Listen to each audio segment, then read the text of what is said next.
Yeah. Now share screen. তাই তো? এটা কি? Seminar meeting in 5 minutes start. এগুলো দিকে শুরু।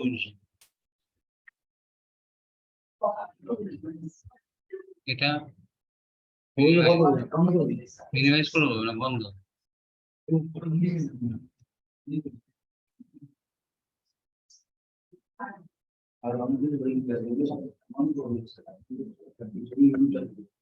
এটা দরকার নেই।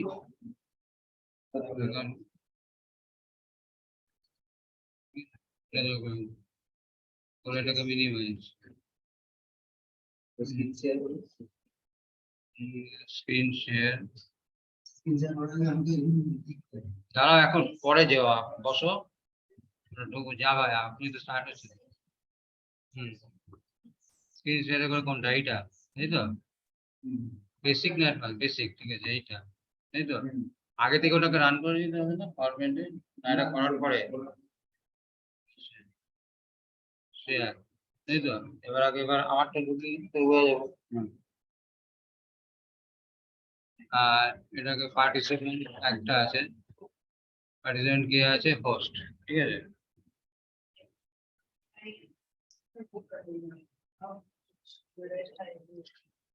Zoom, join meeting ID 518,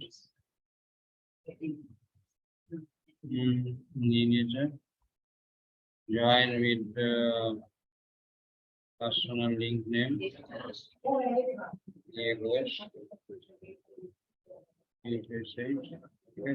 join, don't find correct meeting, host personal meeting, waiting for host to start the meeting.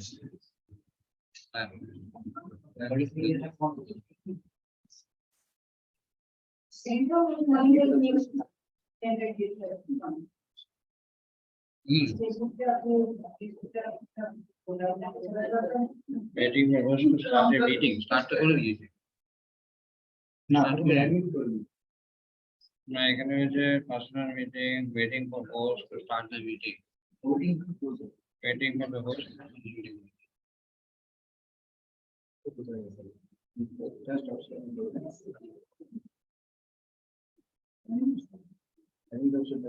এখানে আসবে তো পার্টিসিপেন্টস, এখানে দেখিয়ে দেয় একজন ঢোকার চেষ্টা করছে, তো চেষ্টা করে এখানে দেখিয়ে দিয়ে দাও।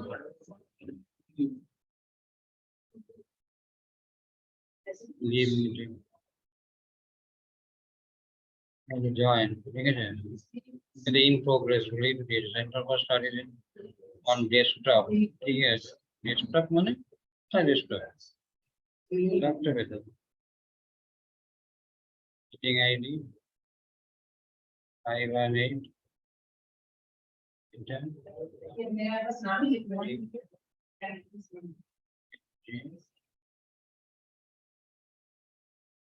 join with personal link name.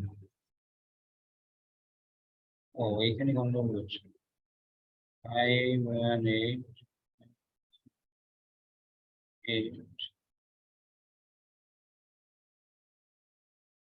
join meeting ID 518 join.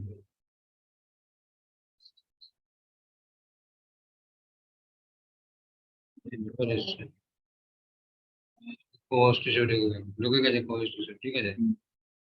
এই হোস্ট আছে, আমি হোস্ট আছি, আচ্ছা got it. Stay co host, screen.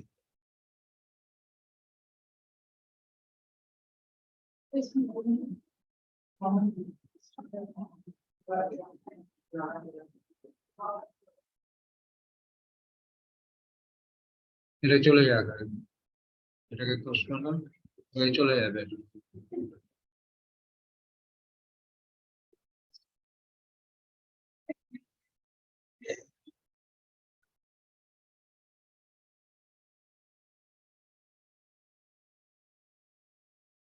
দেখি insert home file,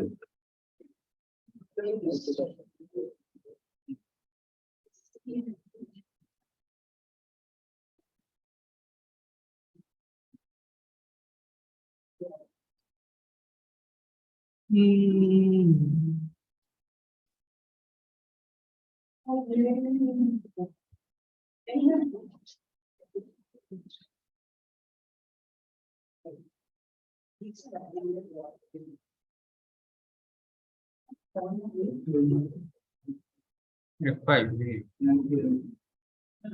Should you appeal? After more. F5.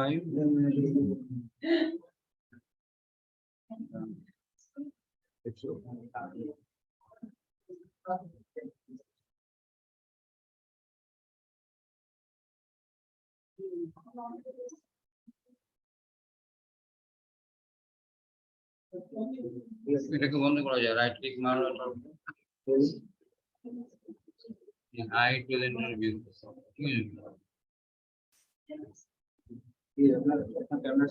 Camera তো এলো না,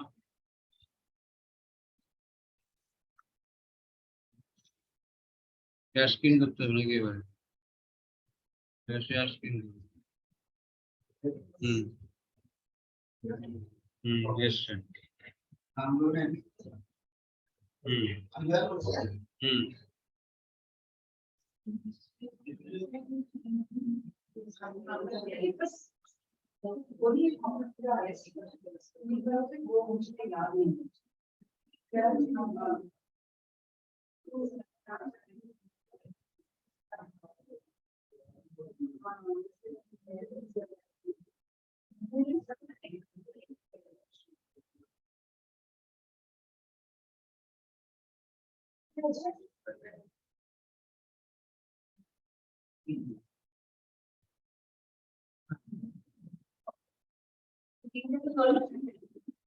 এটা প্রেজেন্টেশনটা দিয়েছে, ঠিক আছে, এই যে এটা দিয়ে করবো, কোনো আমরা সব করার কিছু দরকার নেই, যখনই করবেন ওটা তখন আবার আমরা এনে দেবো, ঠিক আছে।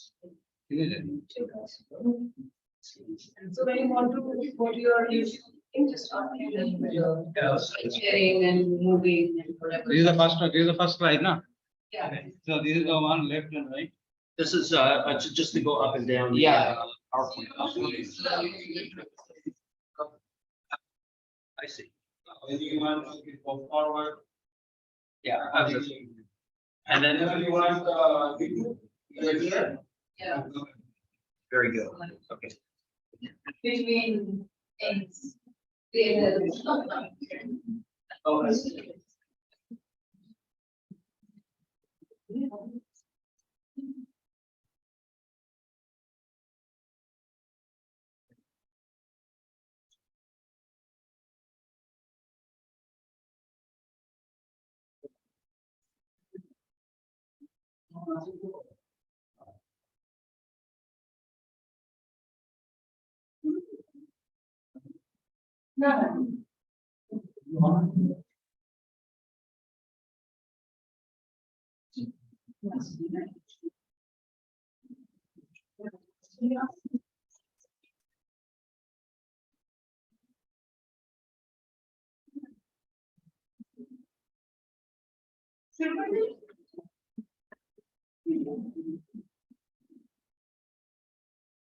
Welcome to today's talk by Professor Leerom, who is a professor in the Department of English at the University of Arizona and the founding chair, currently the vice chair of the University of Arizona's graduate program in social, cultural, and political theory.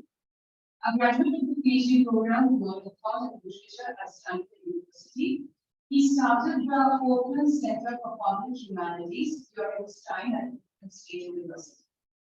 He was one of the founding board members of the Cultural Studies Association, US, and has been the principal investigator of two major branch projects: Neoliberalism at the New Populist Crossroads, and a 3-year international collaborative research project through the Consortium of Humanities Center and Institutions on religion, secularism, and political belonging.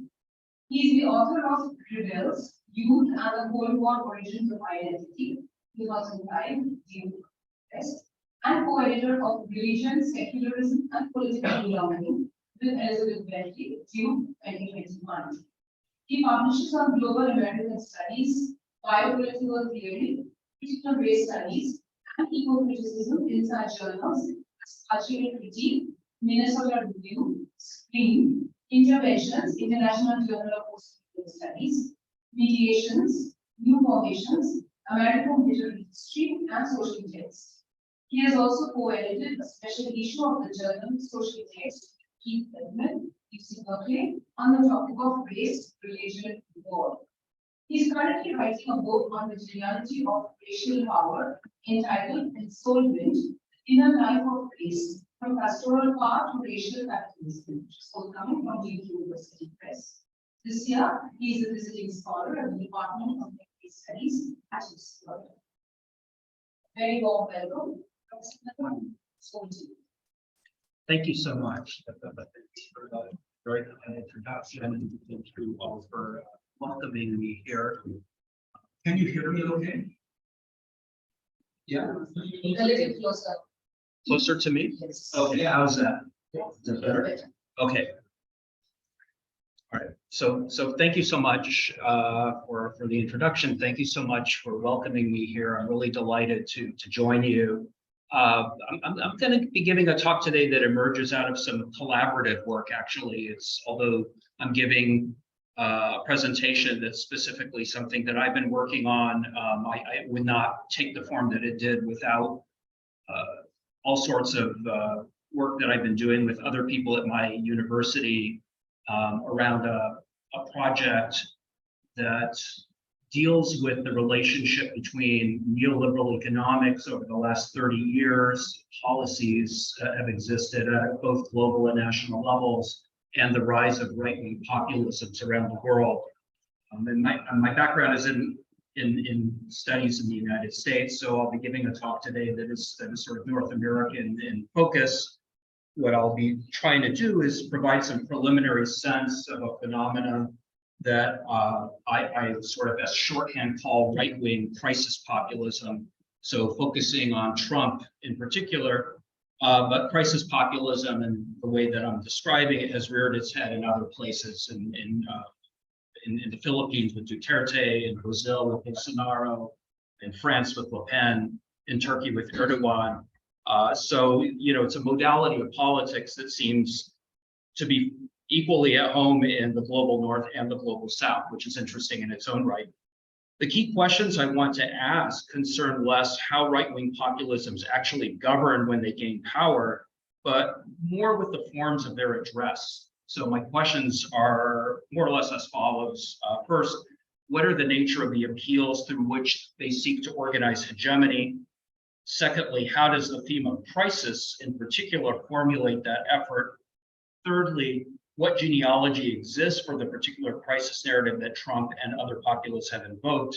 And then finally, what role does the figure of the racial enemy play within these narratives? Now, I'm not the first person to argue that populism and crisis are intimate. Benjamin Moffat, for example, has argued that populism always performs crisis as a constitutive feature of its political appeal. But Moffat's concept of crisis is a little bit underdeveloped. And so what I would like to do is draw on an especially useful intellectual history of crisis developed by the German intellectual Robert Koselleck.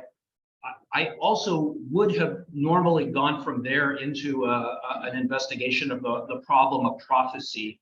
And I've left that out of the paper just for purposes of time, but I'm happy to return to that in Q&A if you like. So first to Koselleck's understanding of crisis. Koselleck, here it is. Yeah, so Koselleck has observed that the English word crisis derives etymologically from krino, an ancient Greek word that characterized a decisive moment, typically reached amidst a dire medical situation that would tip the scales. Is everything okay?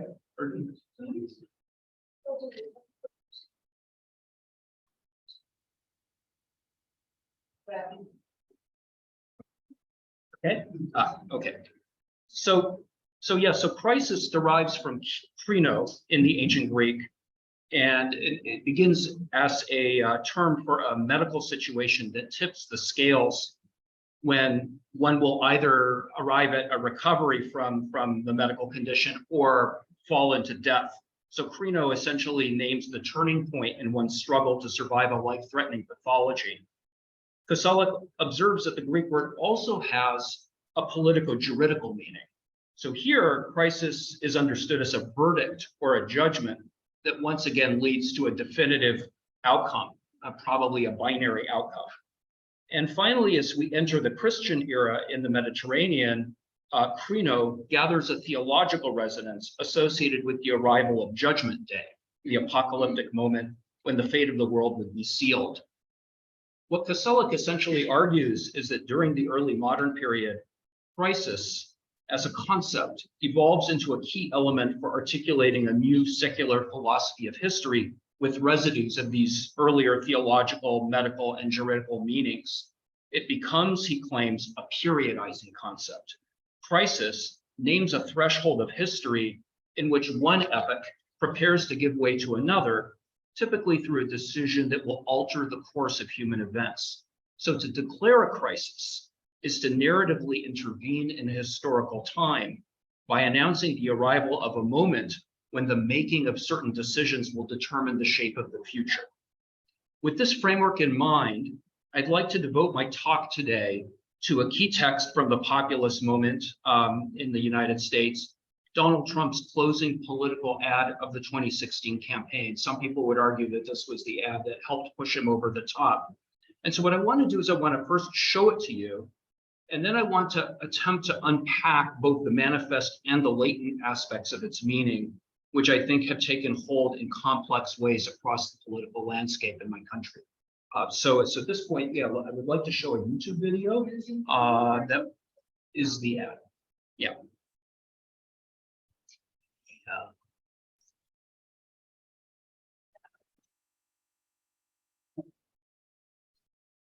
Yeah.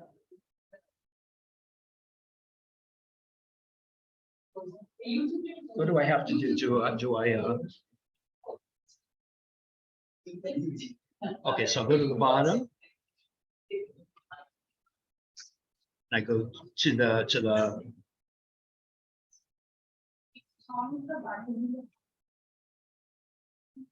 no, this is still the PowerPoint. So we want to go now to the browser.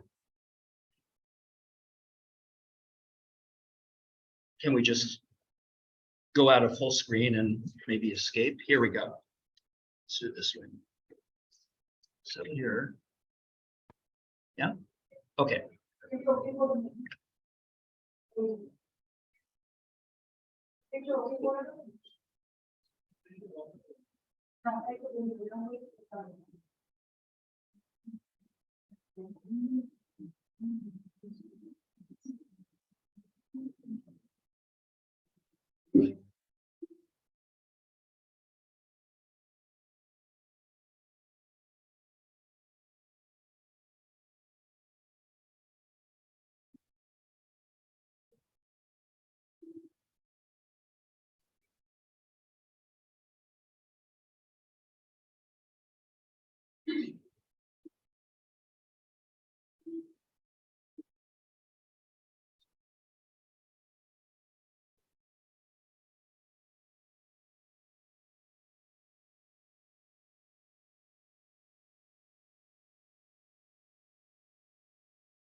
Oh, sorry.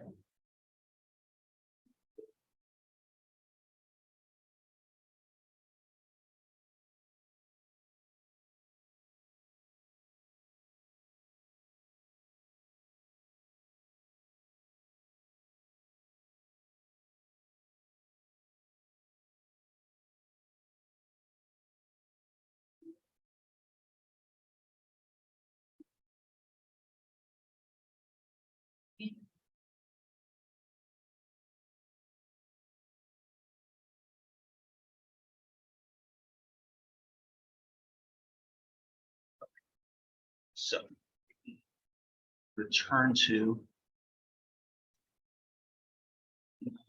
PowerPoint, yeah.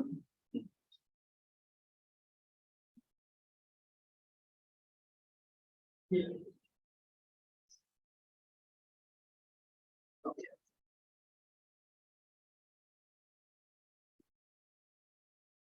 So let me go back to it. Okay. Okay. So sorry about the technical difficulties, and thank you for the patience with listening to that ad. So the main reason I wanted to show the ad is so that I can take it apart very carefully. There's a number of things I want to observe about what we just watched. To begin with, it's easy enough to see that the ad's conception of crisis derives from Koselleck's genealogy. It heralds a moment of decision that will yield one of two starkly different futures. We begin with this corrupt political establishment that includes several prior presidents, Bill Clinton, Barack Obama, as well as Trump's electoral rival, Hillary Clinton. The establishment also includes several financiers, including George Soros, Janet Yellen, and Lloyd Blankfein, all of whom happen to be Jewish, and I'll say a little bit more about that detail later. All of these personages are revealed as treasonous leaders who profit by offering the jobs of American workers to foreigners abroad, as well as immigrants at home. So to sum up, the hysterical threshold point of a Koselleck-style crisis here concerns whether this establishment will continue to impoverish the people, or whether the people will instead find the courage to elect Trump, thereby restoring themselves as a subject of world history. So that's just a kind of quick version of the way that the narrative is structured. Now, the narrative of crisis that I'm describing is not really one that Trump invented ex nihilo. I think that it retrofits an earlier crisis narrative to his ends, his own ends.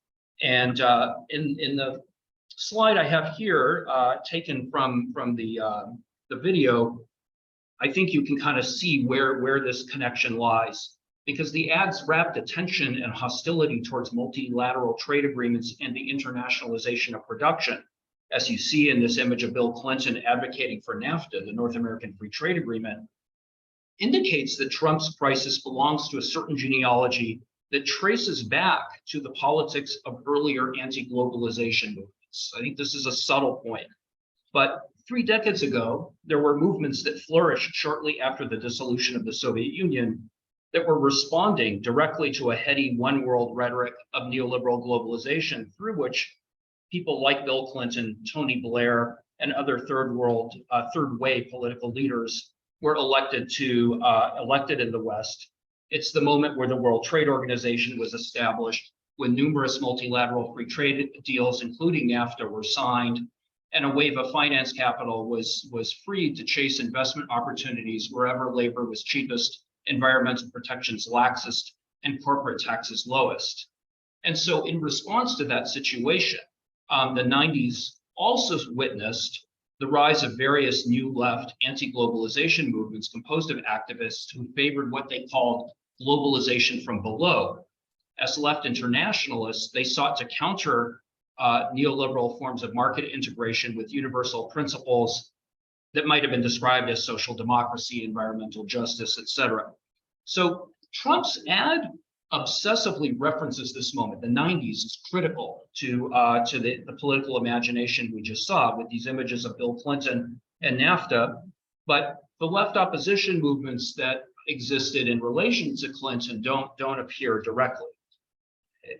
As in the moment that we're in now, post-Trump, the moment that follows Brexit, the Trans-Pacific trade agreements collapse, geopolitical rearmament, commodity chain compression, we do see that corporate globalization is in fact in retreat in various ways. But the retreat is responding predominantly to the forces of right-wing populisms, whose anti-globalization polemics are different. They are leavened with Islamophobia, with conspiracy theories, with anti-immigrant racisms, with sharp animus towards geopolitical competitor states.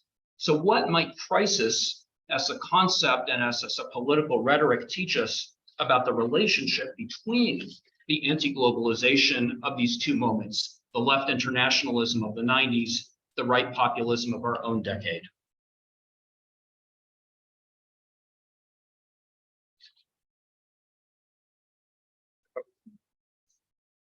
This one. I can't seem to, maybe I can do it here. Okay. Sorry about all these difficulties. Okay, so I'll try to approach this by way of a book that was published in 1994 by two activists, Jeremy Brecker and Tim Costello. You see it here. It was titled Global Village or Global Pillage, Economic Reconstruction from the Bottom Up. It's fairly typical of that moment. It's an activist primer that describes a new global economy whose transnational corporations are in a position to force nation states into an ever accelerating race to the bottom in wages and environmental protections. It is a classic crisis narrative in Koselleck's sense. What Global Village or Global Pillage argues is that a historical crossroads have been reached and that the world's inhabitants have taken several steps down a road that is about to fall off a cliff. And yet the authors believed that we could still turn back because the race to the bottom itself tends to generate an international solidarity whose power derives from exactly the same global scale as the forces, the rapacious forces that it opposes. So as you see in the title, the world is predicted to end either as global village or as global pillage, depending on the decisions that get made. It is similarly a binary choice. Now, the binarism that Brecker and Costello lay out misses a third possible future. It's a 130-page activist primer in which you only find 3 paragraphs in which the authors acknowledge national interests as another site or scale from which one might also oppose globalization.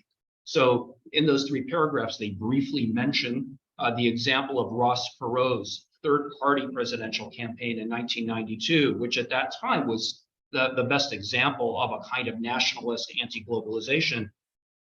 When they reference it, they go on to quickly dismiss the efficacy of Perot's politics and suggest that it haplessly appeals to national sovereignty in an increasingly global world. Therefore, it really has no purchase. They say, quote, the effects of downward leveling are easily exploited by nationalist and right-wing populist demagogues, end quote. But they don't bother to elaborate those politics because they can't imagine it succeeding. It just seems out of step. It seems antiquated to them. One last thought. Left anti-globalization was never a populism. Why? Because it posited per Harta Negri a multitude of ordinary people or populations trying to make common cause in response to institutional ravages of finance capital. So there is no people that is posited as the protagonist of that movement, nor is there an enemy that is fully concretized in human forms. The problem is always institutions, flows of finance, etc.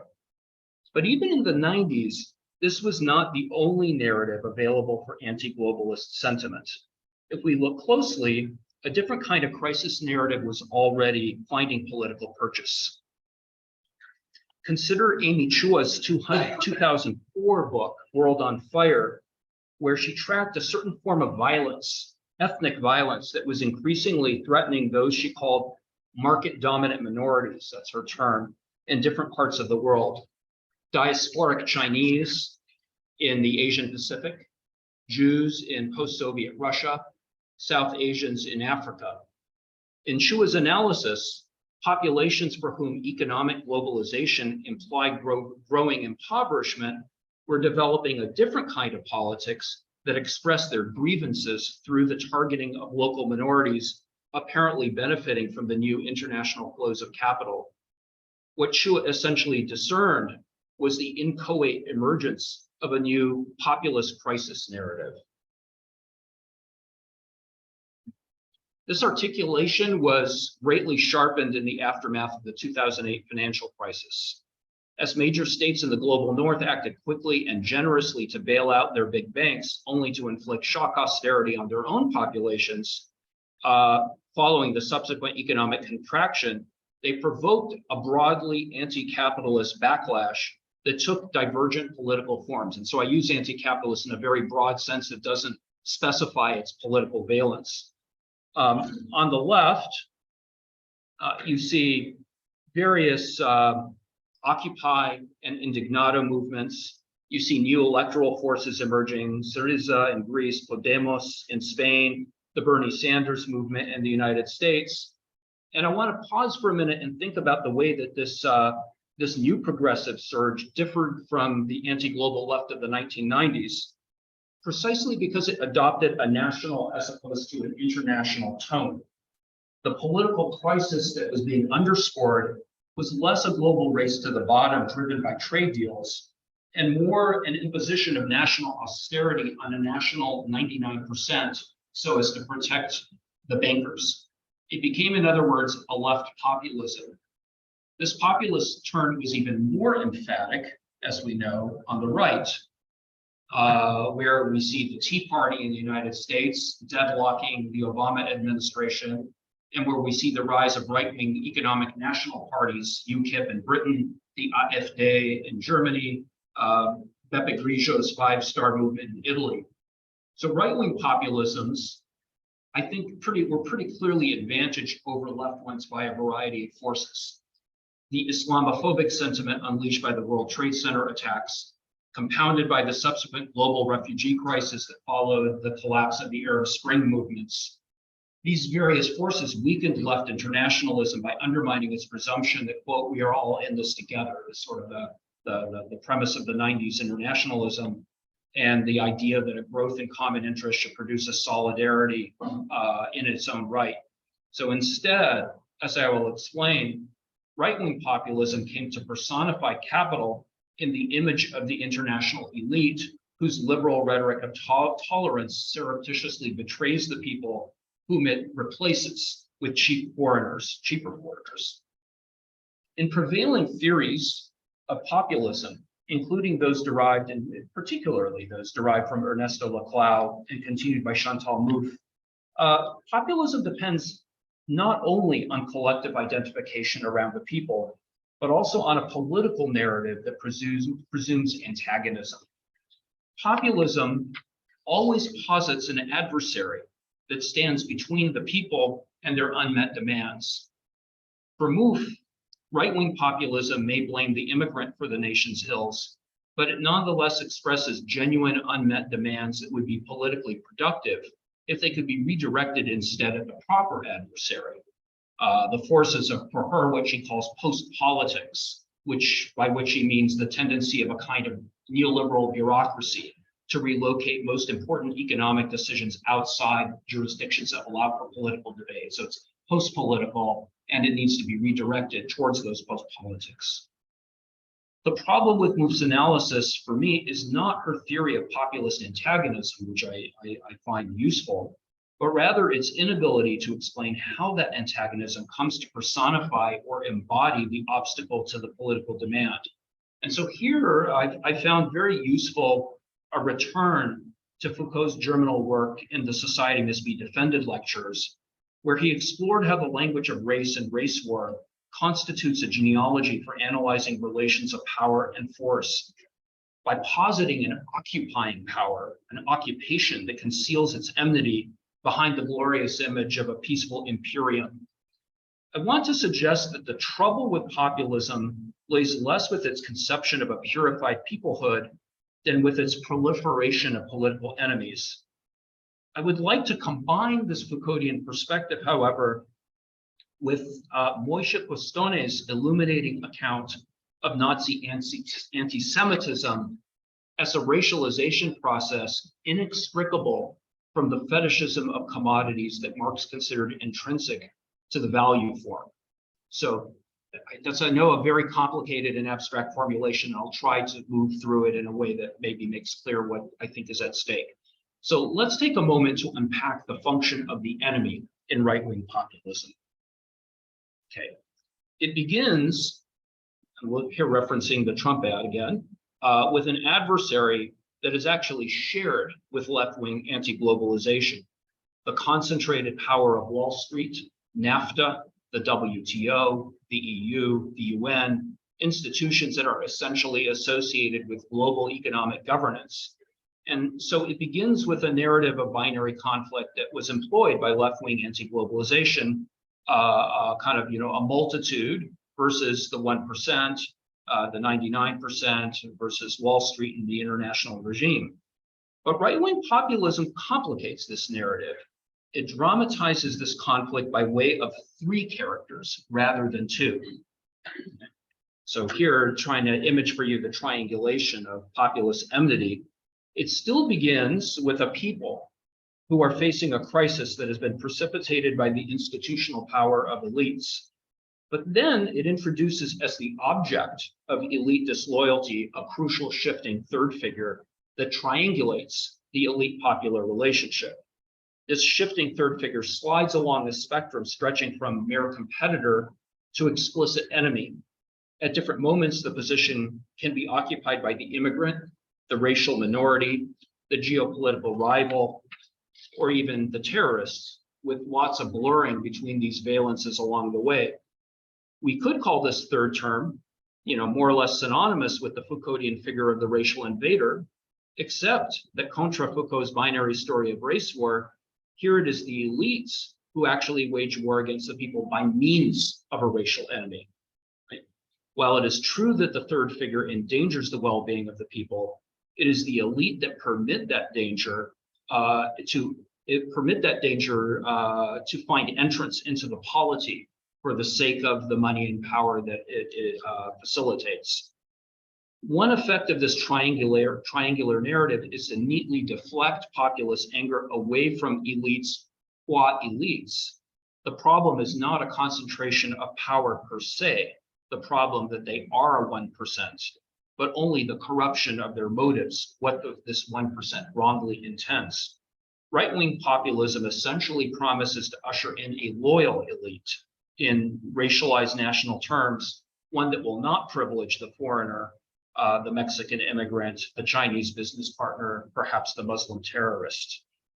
Now, to press the Foucauldian question harder, in what sense is this narrative actually constituted through a category of race and through the acts of racial differentiation? And I think the answer is, it's complicated. If we look at the images of the people in Trump's ad, we will notice how resolutely multiracial they are. So, here are just a random set of images that get deployed for the people. So the people are very clearly not being reduced to a white working class that is typically presumed to be Trump's base. One would perhaps be inclined to call this a multitude or a population, except that there is a certain set of commonalities that exist between them. What is consistent is not sort of a reductive sense of racial commonalities, skin color, physical appearance, descent, sort of the language of physiognomy, nothing like that. Rather, it's 2 other things. One, I would propose the way that they stare at the camera with a certain sober expression. And then secondly, the way that they always stand against a background, suggesting a place of physical labor. What unites the people is a notion of honest labor that has been stolen from them and for which they, as they stare at you, hold you accountable. So it is a much more attenuated sense of race as a kind of common unity around a grievance, if you like. What, meanwhile, should we say about the racialization of the elite? Okay. Now, I mentioned earlier that Trump makes ample use of a series of financiers in this part of his ad. And here you see the image of Janet Yellen and George Soros, both of whom, as I mentioned, are Jewish.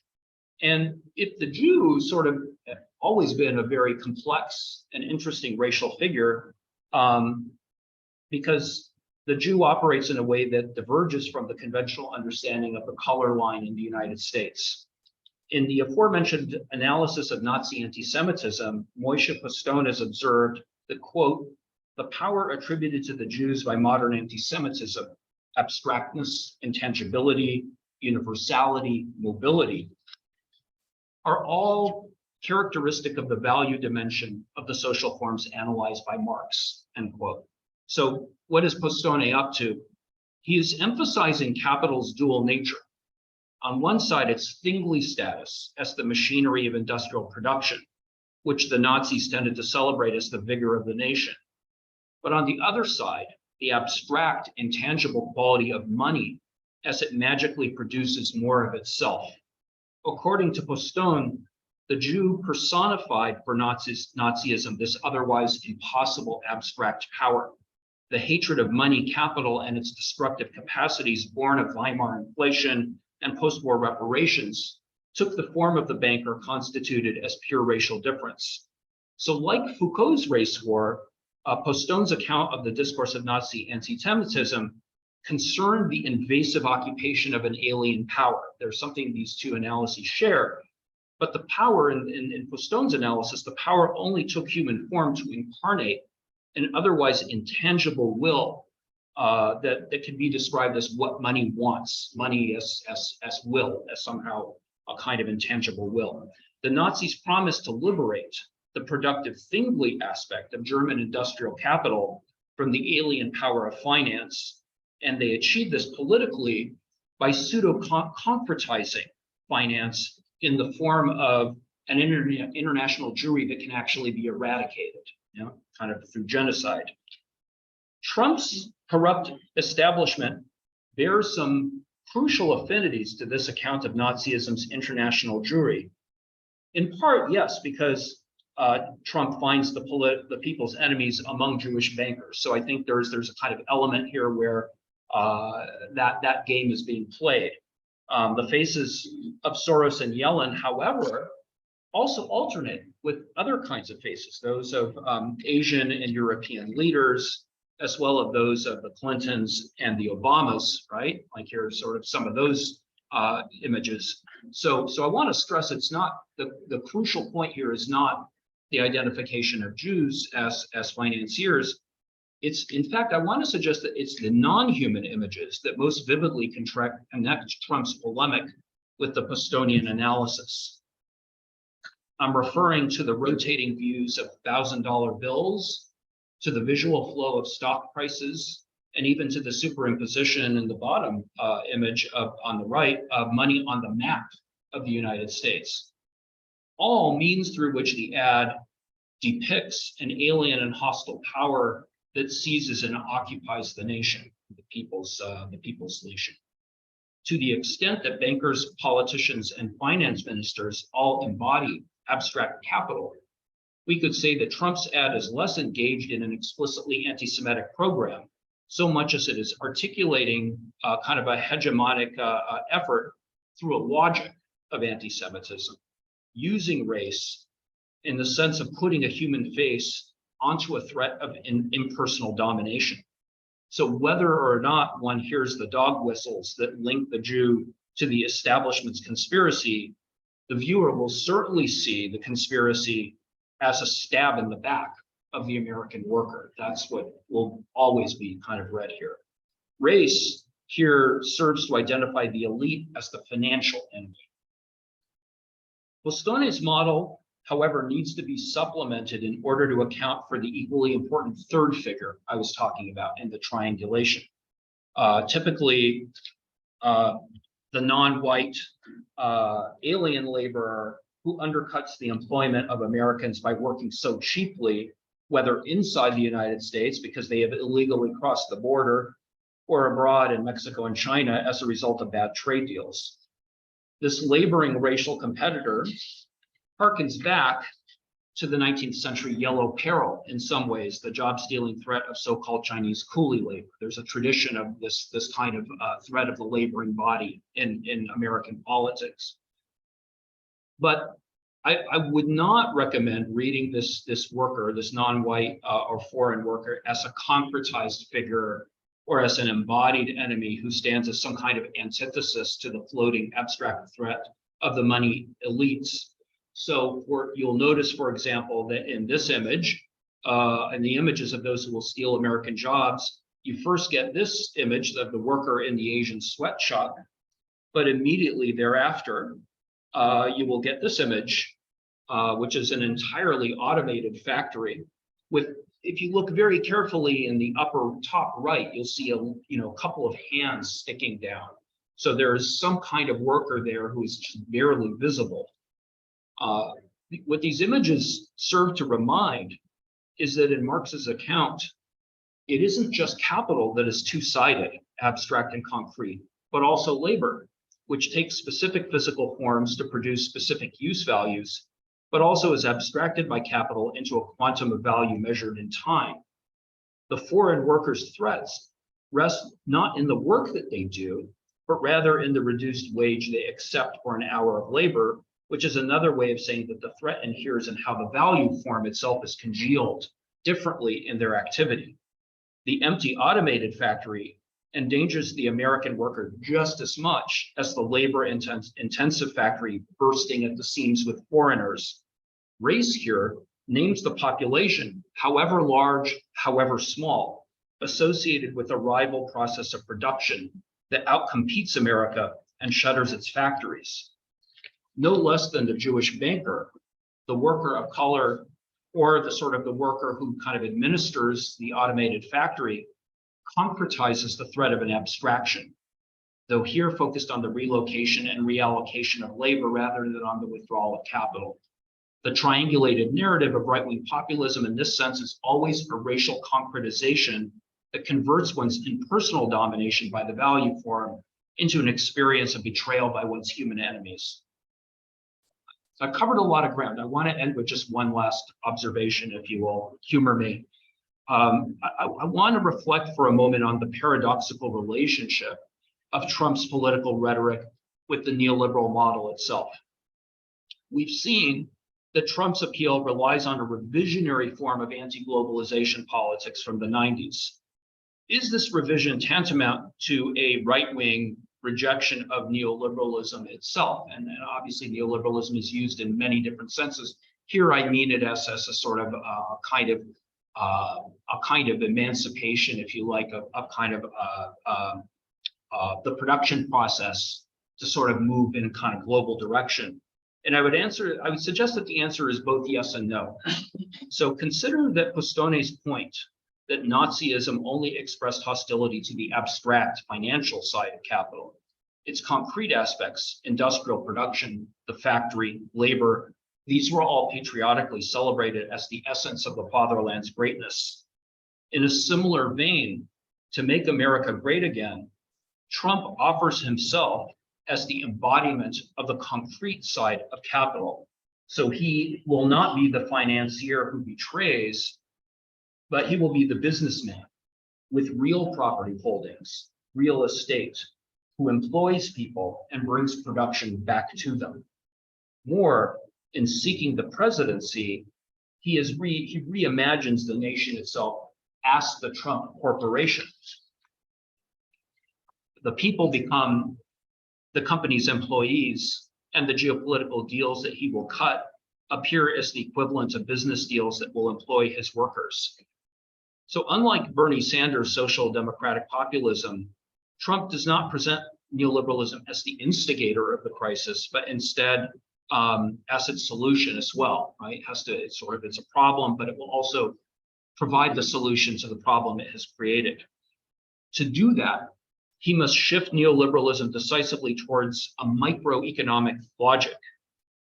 If Foucault and Wendy Brown and others taught us that neoliberalism redefines the Republic of Citizens as a macro economy of competing entrepreneurs of themselves, I would say that Trump redefines the Republic instead on the model of the firm.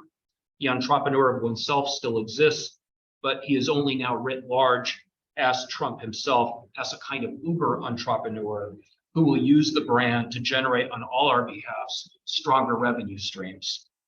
This suggests, and this I think is the tricky part, that workers who neoliberalism had formerly redefined as human capital are in some sense restored as workers. They can once again work because they can rely on the entrepreneurial skills of the White House.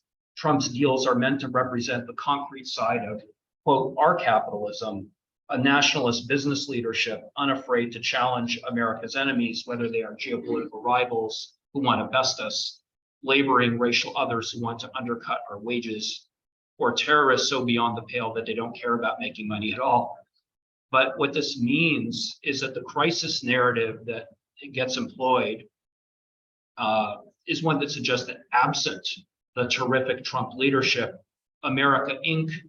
will be fated to lose out to competing firms, to China Inc., to Mexico Inc. So once again, I think the ad concludes with the form of Koselleck's crisis. Two paths forking, with only Trump as the person who can navigate it successfully. Thank you very much. I'll stop there. And Shall we move to questions, comments? yeah, let me just warn you that I am somewhat hard of hearing, and there's a lot of ambient noise in the room. So apologies, I may need to ask you to repeat your question if you don't speak up very loudly.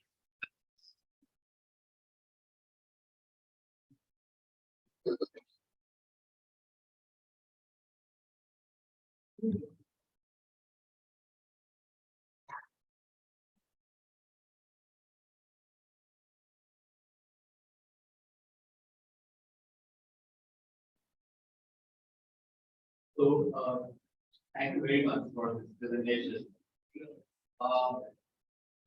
Actually, who that into those populism is collecting on and really presented cases from South America to the European right to populism more impact than the left. I think if you may actually consider the Latin America, where Latin America, particularly from the early 2000s, quite a number of their populations have been out there. So, you take the example of the water party in the by Venezuela, Ecuador, Bolivia, or and of central left party, there are the party Argentina, even now, and how you have Chile. I think the Latin American case is in the classic example of the left populist for impact. I was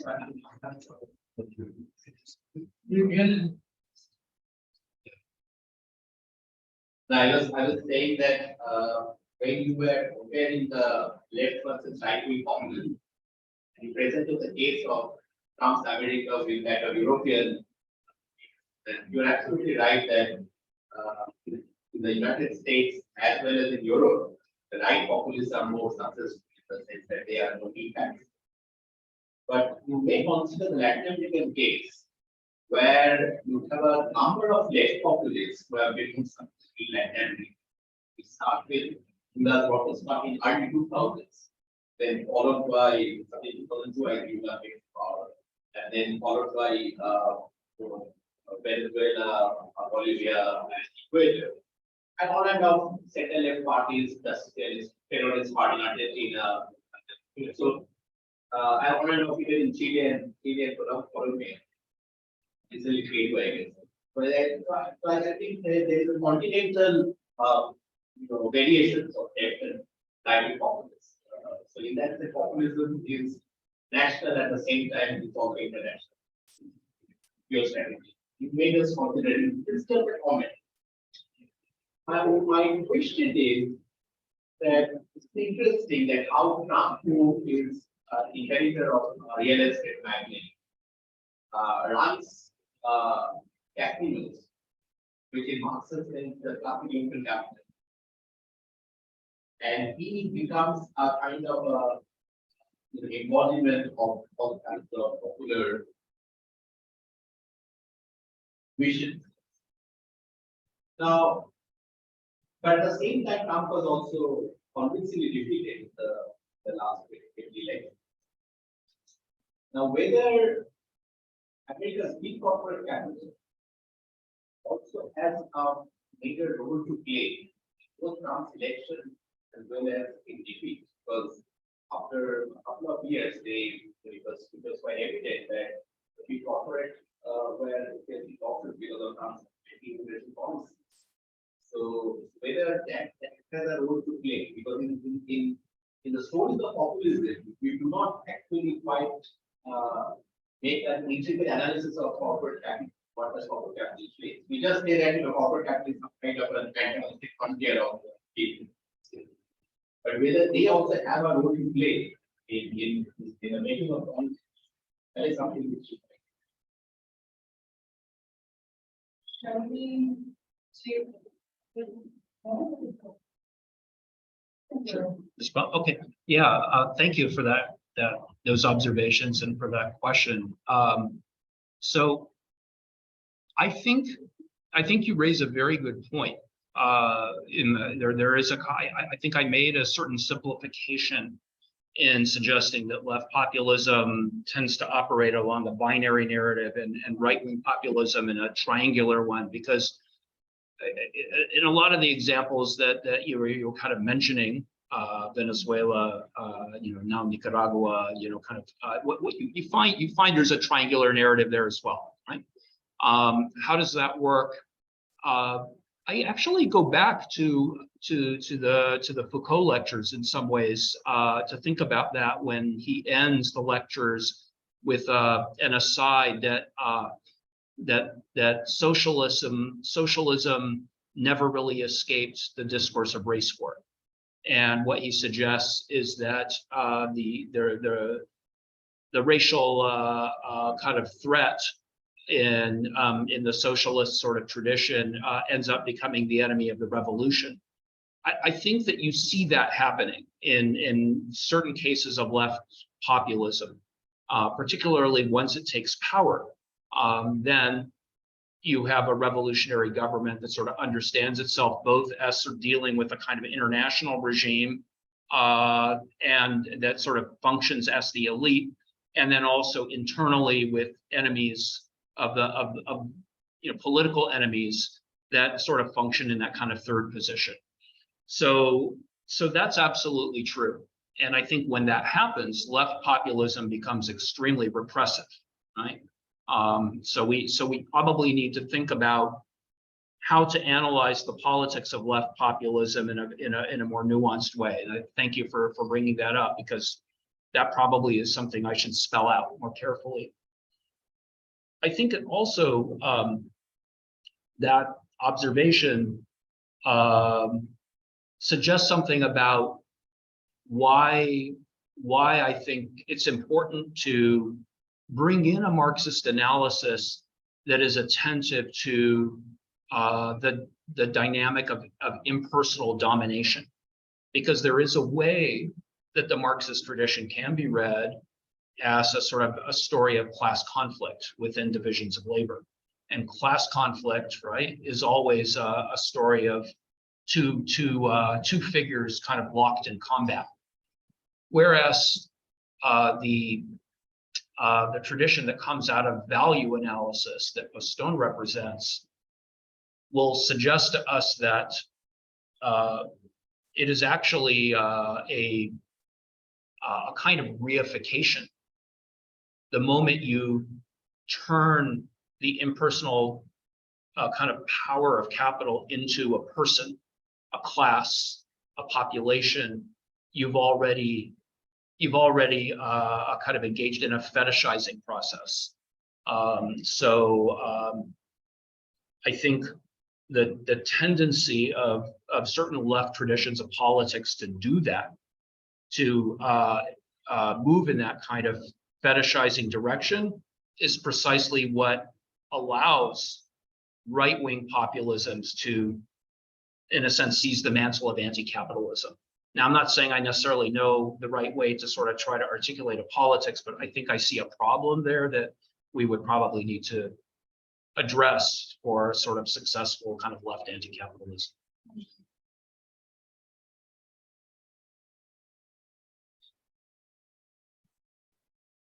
Get back to Bush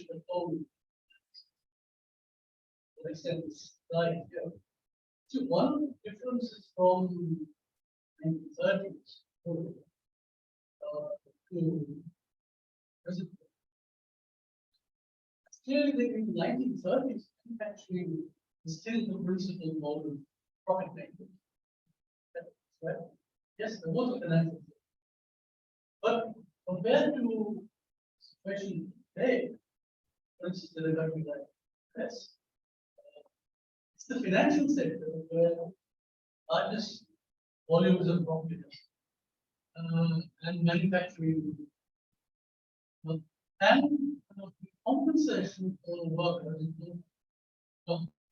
is that there is an import of cheap manufacturing for this whole world. Right? That's the whole concept. Now, in this situation, I think the question is, that's in the case of Trump, like we just pointed out, Trump himself is, I mean, already creates this dream of manufacturing of that. But Trump himself has never owned a factory. He's not a manufacturing factory. And yet there is this whole argument that there is good capital. They are the ones who create jobs. Right? So that whole kind of manufacturing capital is still very much looked up. But I think the interesting question is, why is Trump still believed? Why is he still believed? Why do people believe that Trump is the person who brings? What is it that enables? Or it fetishization, whatever you put it, right? What's sustained? I think that's the more interesting question. I'm not sure that Stone's kind of doesn't necessarily answer that.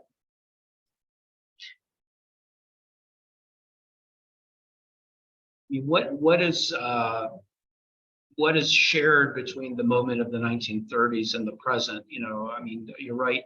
There are so many differences that one could point to. But you know, but what motivates? I mean, I think what the historical context that Postone's analysis is addressing is this sort of moment where Germany, as this rising industrial power, is stopped cold by the First World War, by the system of reparations, and then by the sort of the collapse of the world economy.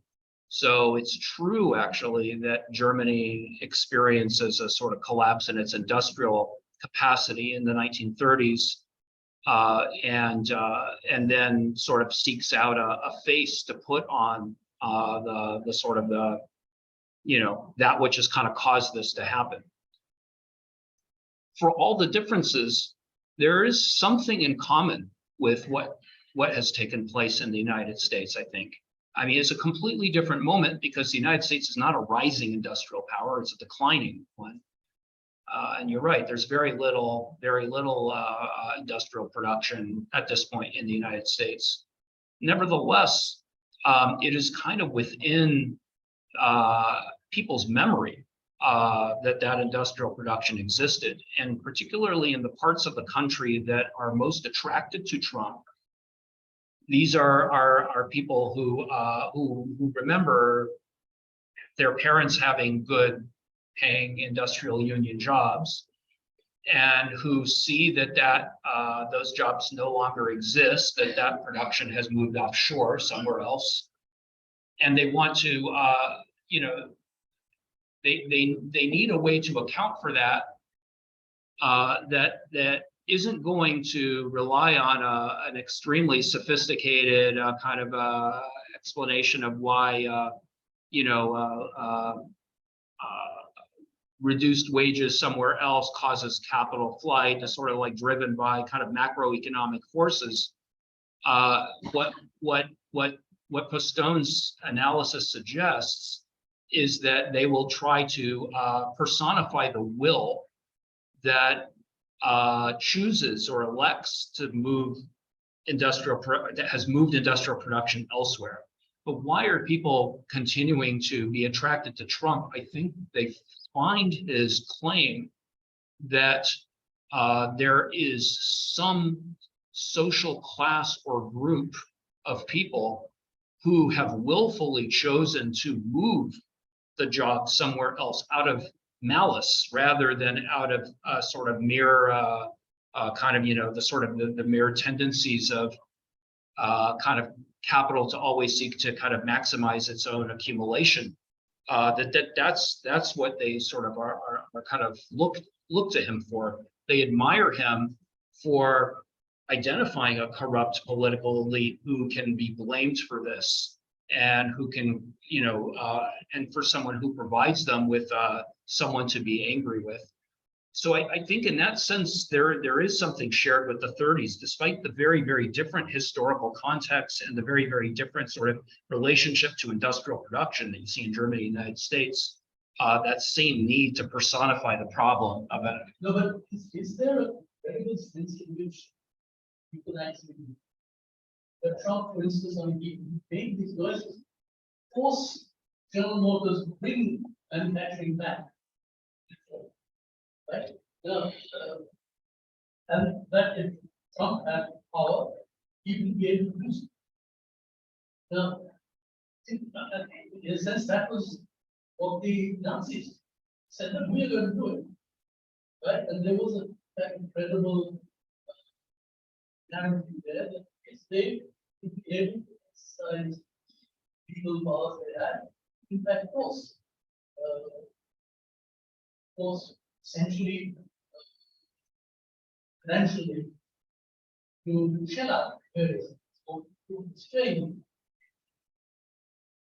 In the American situation, is there a serious understanding among opinion makers? I'm simply asking the question as to what extent do people actually look for a sense of a viable conscience, or is it simply a question of believing what you want? Simply what? Believe what you want to believe. I mean, I think That's why questions like using these ads and campaigns and so on would very much play upon precisely these sorts of dreamlike. yeah. Just to add also, we're talking about memory, and interesting that Trump was also a public figure, which used to host a show and also this, even in the public television, because we were the television star one of the time. That kind of memory also lost when you have a choice between Hillary Clinton, Yeah. like say obviously rating, and Trump. So let's give this person a choice, kind of choice. And in the memory of the public, he had a presence. So that's and packed up with this kind of advertisements. Yeah. Campaign. I mean, I think you can try to obviously you can there's different kinds of analyses we could try to perform, right? So we could ask the question of what is it about him as a figure, with the sort of what is it about the affect that he tries to mobilize? What is it about his demeanor that makes him particularly successful as a conduit for the kinds of narratives that I've tried to spell out? And I do think there's things you could say about that. And the question, well, why believe him, right? Becomes a kind of one where you almost have to answer it in those terms. I'm more interested in, I'm less actually interested in Trump as a kind of a political figure, and more interested in the populist politics that his campaign unleashed. Because there are other people who are perfectly happy to step into the breach and replace him if he becomes unable to play that role anymore. There's no shortage. It's as if suddenly the Republican Party has become aware that there is a mobilizable narrative here that requires someone to play this role, and everyone else is hoping he will fade so that they can step in and become the new person.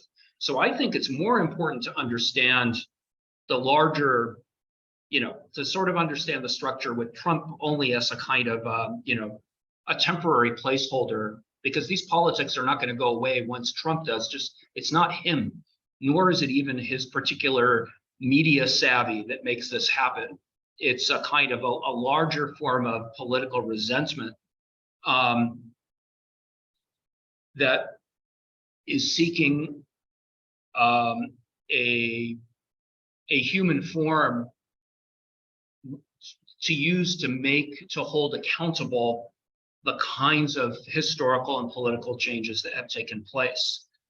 I think it's absolutely fair to ask, why would anyone think at this point that manufacturing will ever return to the United States? I think that's absolutely right. And probably a lot of Trump supporters might admit that at some level if you press them hard enough.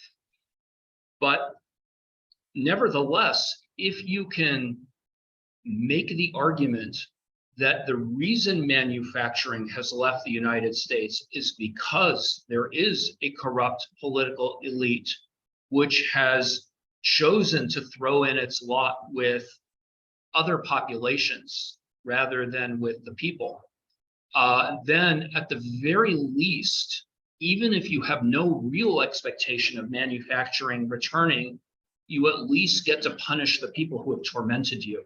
And I think that that's a lot of what lies behind the affect. Trump's politics are driven by a kind of anger, obviously, and the anger may have more to do with a sort of desire to persecute someone that can be blamable, that can be held culpable, than it is with any real expectation that the entire direction of 21st century capitalism is going to magically reverse itself. That's how I'd read it.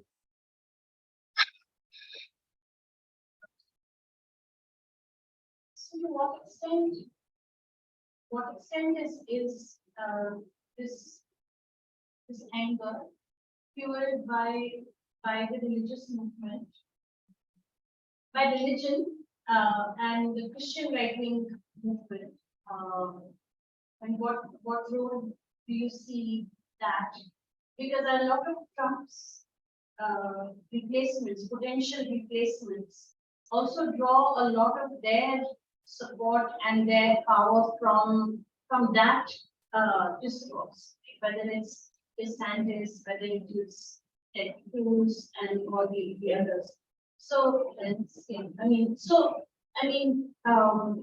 where do you see religion and the long sort of history of Protestant right-wing movements in the US, where do they depart from this of neoliberalism, and where do they actually converge? Because Trump himself seems to have a very flexible relationship with the religious discourse, but there are others who seem much more committed. And so where do you see that falling on? Yeah, thank you. That's a great question. And I think maybe the way to approach an answer is to consider the possibility that that third term that I was talking about, the sort of production of an enemy that the global elites actually end up endorsing and promoting, can be extended to the sort of the secular liberal as well. So one thing you see happening, I think at the beginning of Trump's campaign, there were sort of certain figures that he would usually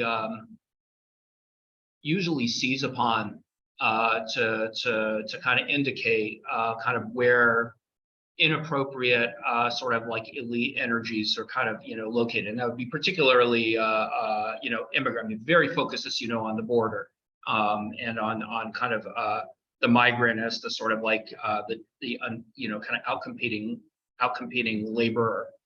But increasingly after the election, what you see is Trump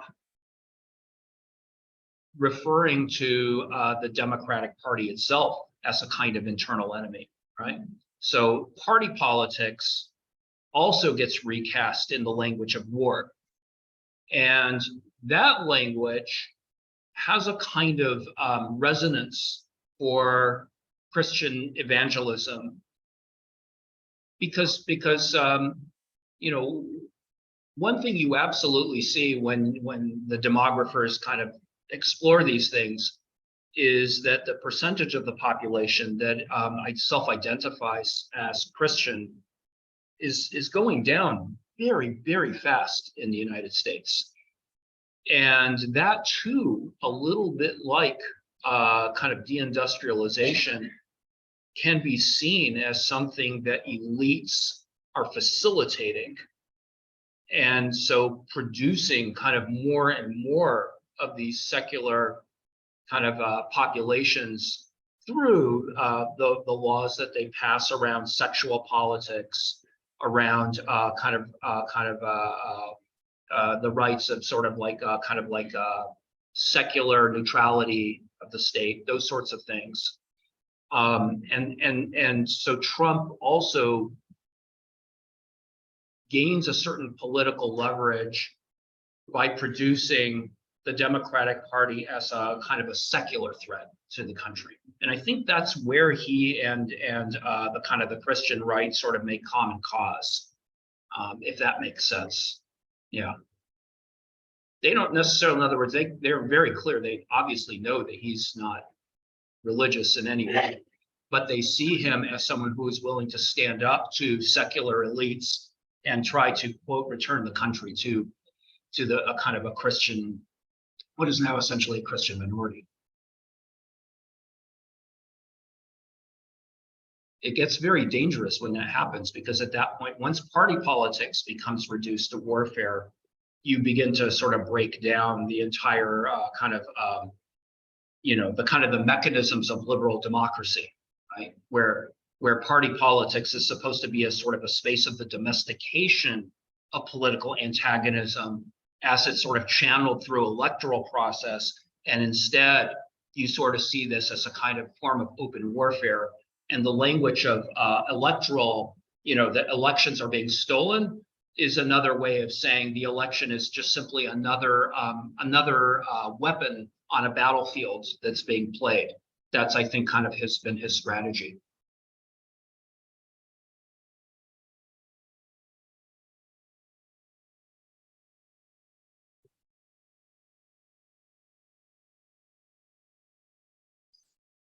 Yes, that would be all. Great. Well, thank you very much. It's been a pleasure.